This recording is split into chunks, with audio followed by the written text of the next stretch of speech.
Thank you.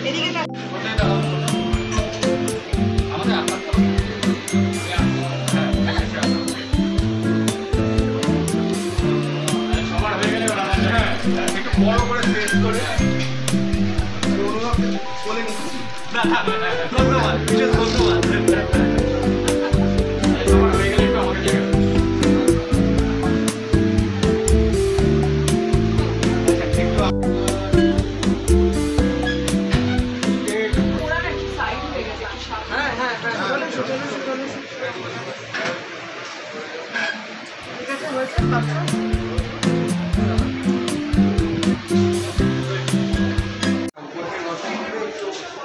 অন্যরকম সম্পর্কের গল্প, ঠিক গতানুগতিক আমরা যে সম্পর্কের গল্প দেখি সেটা নয়, পুরো ছবিটাই একটা গ্রামের প্রেক্ষাপটের গল্প এবং গ্রামের প্রত্যেকটি মানুষ তাদের সম্পর্ক এবং সেখান থেকে উঠে আসে সত্যম এবং সুরঙ্গনার চরিত্রটা, যে ওদের দুজনের সম্পর্কটাকে কেন্দ্র করে তাদের ছবিটাই।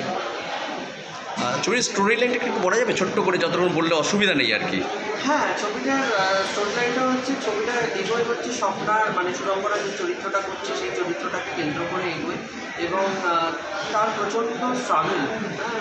তার বাবা সারাদিন মদ খেয়ে পড়ে থাকে, তার মা প্রায় মর্মর অবস্থা, সে পড়াশোনায় খুব ভালো এবং তার একমাত্র অবলম্বন হচ্ছে তার রূপকদা, মানে হচ্ছে সত্যমদা চরিত্রটা করছে এবং তাদের মধ্যে একটা অদ্ভুত কেমিস্ট্রি আছে এবং তার সাথে গ্রামের পারিপার্শ্বিক লোকজন তো আছেই। এই সবটা মিলিয়ে হচ্ছে এই ছবি বলে। কাস্টিংসের সত্যম এবং সুরঙ্গনা ছাড়া কে কে আছে? আরও দুর্বারদা করছে, দুর্বার শর্মা করছে এবং আরও বেশ কিছু কাস্টিংয়ের সাথে এখনও কথা চলছে, দেখা যাক এবার। মিউজিক কে করবে? মিউজিক করছে ঈশান মিত্র। ব্যাকগ্রাউন্ড হতে করছে। শুটিং কি শুরু হয়ে গেছে নাকি?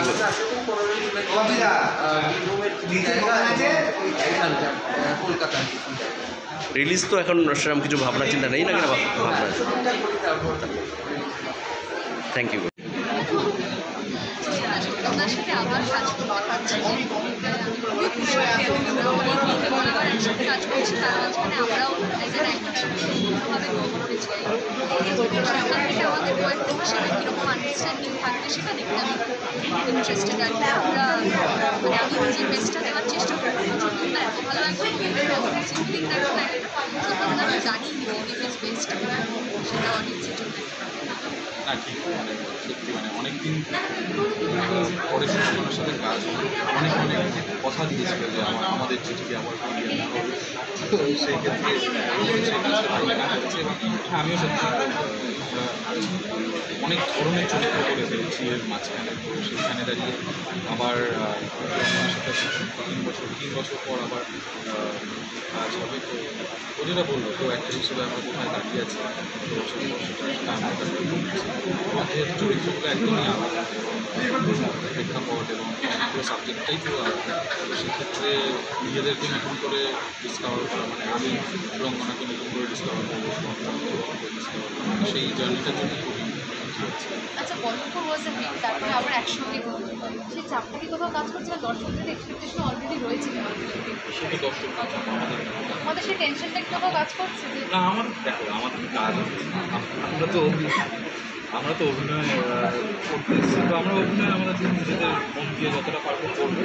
হ্যাঁ একটা বেসিক আমাদের চাপ না, তবে দর্শকদের এক্সপেকটেশনটা আমরা জানি, কিন্তু সেই চাপটা মাথায় না রেখেই কাজ করার চেষ্টা করবো যাতে ভালো পাঠ করলে দর্শক আবার আর কোনো ইয়ে